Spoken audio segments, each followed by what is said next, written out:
டே குமரேசா, quality ரிலேட்டடான ஜாப்பை பற்றி சொல்கிறா, எப்படி அப்ளை பண்ணுறது, உங்களோட பர்சனல் எக்ஸ்பீரியன்ஸும் ஷேர் பண்ணுறா. ஸோ இங்கே எல்லா விதமான ஜாப்லாம் இருக்கு நண்பா. ஸோ இல்லைலாம் சொல்ல முடியாது. ஆனால் அது யாருக்கு இருக்குன்னு சொல்லி பார்த்தீங்கன்னா, அது வந்து நம்மளுக்கு மோஸ்ட்லி பார்த்தோன்னா சிங்கப்பூரியன் பிஆருக்கு மட்டும்தான் ஃபஸ்ட்டு ப்ரிஃபரன்ஸ் கொடுப்பாங்க. ஸோ அதையும் மீறி நீ ஜாப் ஸ்ட்ரீட்லையோ இல்லை வேறு இதுலையோ இல்லை டேரக்டாக கம்பெனிலையோ கேட்பான். முதல் கொஸ்டினாக தான் உங்கள் சேலரி பற்றியோ இல்லை உன்னோட நாலேஜ் பற்றியோ அதெல்லாம் கேட்க மாட்டான். ஒரே வார்த்தை, உனக்கு ஏன் அந்த வேலையை நான் கொடுக்கணும் அப்படிங்கிற தான் கேட்பான். ஏன்னா எனக்கு கேட்கப்பட்ட கொஸ்டினுமே அதான். ஸோ இவ்வளோ பேர் சிங்கப்பூரியனும் பிஆரும் இருக்கிற இடத்துல நான் உனக்கு ஏன் இந்த ரோலுக்கு இந்த வேலையை நான் கொடுக்கணும் அப்படின்னு சொல்லி கேட்பான். ஸோ அந்த இடத்துல உன்னுடைய மென்டாலிட்டி என்ன அப்படின்னு சொல்லி கண்டிப்பாக அவன் செக் பண்ணுவான். வந்து இப்ப நான் என்ன சொல்றது, அந்த இடத்துல தர முடிச்சு இருந்த அப்படின்னா, ஏன்னா எப்படி பார்த்தாலும் முடிச்சிருவான், எனக்கு தேட மாட்டான் அப்படிங்க. நீ அந்த இடத்துல பட்டு போட்டு உடைச்ச அப்படின்னா ஒரு பயப்பில் ஏதோ கான்ஃபிடென்ட்டாக பேசலாம். ஸோ அப்படின்னு சொல்லி கொஞ்சமாக யோசிப்போம். அதை விட்டுட்டு உன்னை நான் ஏன் எடுக்கிறேன்னா தர முடிச்சான்னா அவ்வளோதான். உங்களுக்கு என்ன சேலரி எக்ஸ்பெக்ட் பண்ணுறீங்க அப்படின்னு சொல்லி கேட்பாங்க. ஏன்னா எல்லாத்துக்குமே தெரியும் சிங்கப்பூர் வந்து சேலரியில் வந்து டூ எக்ஸ்பென்சிவ்.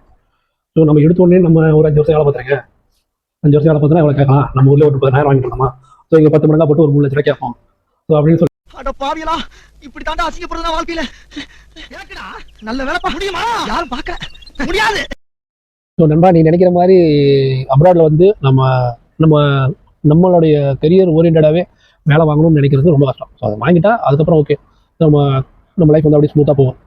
பட் அதுக்கு நிறைய உழைக்கணும் நண்பா. நீ குவாலிட்டி ரிலேட்டடான ஜாப் கேட்குற அப்படின்னா ஸோ உனக்கு என்ன தெரியும் சொல்லி கேட்பாங்க. இப்போ நார்மலாக இல்லை நான் வந்து ஒரு இன்ஸ்பெக்டரில் தான் இருக்கிறேன், இல்லை ஒரு ஜூனியர் இன்ஜினியராக இருக்கேன், இல்லை ஒரு அசிஸ்டன்ட் இன்ஜினியராக இருக்கேன், ஒரு இன்ஜினியராக இருக்கேன் அப்படின்னா அதுக்கேற்ற மாதிரி நீ வெல் ப்ரிப்பேர்டாக இருக்கு. ஸோ நார்மலாகவே குவாலிட்டி டிபார்ட்மெண்ட்னா அது மிகப்பெரிய கடல். ஸோ அந்த கடலில் நீ எவ்வளோ நீந்திருக்க அப்படிங்கிறது கண்டிப்பாக உனக்கு தெரியும். ஸோ அதுக்கேற்ற மாதிரி அதே ப்ரிப்பேர்டாக எதுவும் கிடைக்கல அப்படின்னா ஜாப்ஸ் கண்டிப்பாக ஏஜென்ட் தான் நம்ம ட்ரை பண்ணுவோம். ஏஜென்ட்டுமே இப்போ இன்டர்வியூ வச்சு தான் எடுக்கிறாங்க. ஸோ நீங்கள் அதையும் பார்க்கணும். ஸோ அப்படி இருக்கும்போது நீங்கள் உங்களுடைய ஃபீல்டில் எவ்வளோ ஸ்ட்ராங்காக இருக்கீங்க அப்படிங்கிறத கண்டிப்பாக இருக்கணும். நீங்கள் இன்ஸ்பெக்டர் இருக்கிறன்னா இன்ஸ்பெக்டர்லாவே என்ன எத்தனை டைப் ஆஃப் இன்ஸ்பெக்டர் இருக்குன்னு சொல்லி கேட்பாங்க. இல்லை ஒரு ஜூனியர் லெவலில் இருக்குன்னா என்னென்ன டாக்குமெண்ட்லாம் ரெடி பண்ணுவீங்கன்னு சொல்லி கேட்பாங்க. இல்லை ஒரு அசிஸ்டன்ட் இன்ஜினியர்னா நீங்கள் எப்படிலாம் டீமை பில்ட் பண்ணுவீங்கன்னு சொல்லி கேட்பாங்க. பொசிஷன் வந்து ஸ்ட்ராங் ஆகிட்டே போகும். அந்த பொசிஷனுக்கு ஏற்ற மாதிரி கண்டிப்பாக நீங்கள் தயார் பண்ணிக்கோங்க.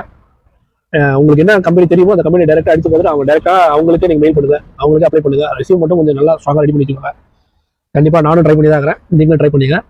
இது மாதிரி அடுத்த கட்டமாக என்ன ஜாப் வேணும் அப்படின்னு சொல்லி மறக்காமல் நம்ம கமெண்ட்டில் சொல்லுங்கள். ஸோ அதுக்கு என்னால் முடிஞ்சது ஏதோ சொல்கிறேன். ஸோ மறக்காமல் நம்ம பேஜை ஃபாலோ பண்ணிக்கோங்க.